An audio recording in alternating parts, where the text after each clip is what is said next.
লগাতকৈ বেছি কাৰো ওপৰতে নিৰ্ভৰ কৰিব নালাগে, কাৰণ আপোনাৰ নিজৰ ছাঁটোৱে আপোনাক এৰি দিয়ে যেতিয়া অন্ধকাৰ নামি আহে।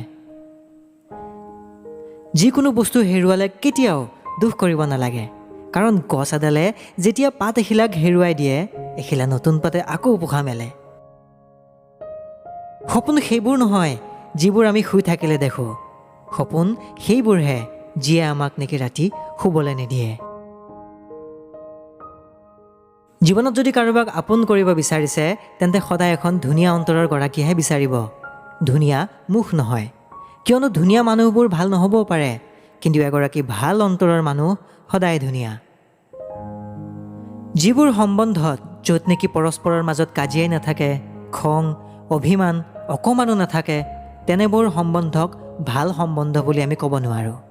ভাল সম্বন্ধ সেইবোৰে যি নেকি খুব সোনকালে পৰস্পৰৰ মাজত চলি থকা কাজিয়া, খং এইবোৰ সমাধান কৰি আকৌ আগৰ অৱস্থালৈ ঘূৰি যাব পাৰে।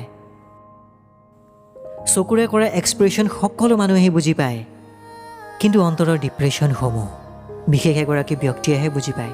গতিকে কেয়াৰ সকলোকে কৰক, কিন্তু সেই বিশেষ ব্যক্তিগৰাকীক আপোনাৰ ওচৰৰ পৰা হেৰাবলৈ নিদিব। জীৱনৰ আটাইতকৈ সহজ আৰু কঠিন বস্তুটোৱেই হৈছে ভুল। যেতিয়া অন্যায় কৰিব তাক সমালোচনা কৰিবলৈ সহজ, আৰু নিজে কৰিলে তাক উপলব্ধি কৰিবলৈ বৰ কঠিন। প্ৰতিটো ভুল কৰিয়েই আমি আই এম ছৰী বুলি কওঁ। বহুত কম সংখ্যক এনেকুৱা ব্যক্তি থাকে যিয়ে কয়, মই এতিয়া কি কৰিম, যিটোৱে এই ভুলটোক শুধৰাব পাৰিব। এই এটিটিউডটোৱে মানুহক মানুহৰ লগত থকা সম্বন্ধটো আৰু বেছি গভীৰ কৰি তোলে।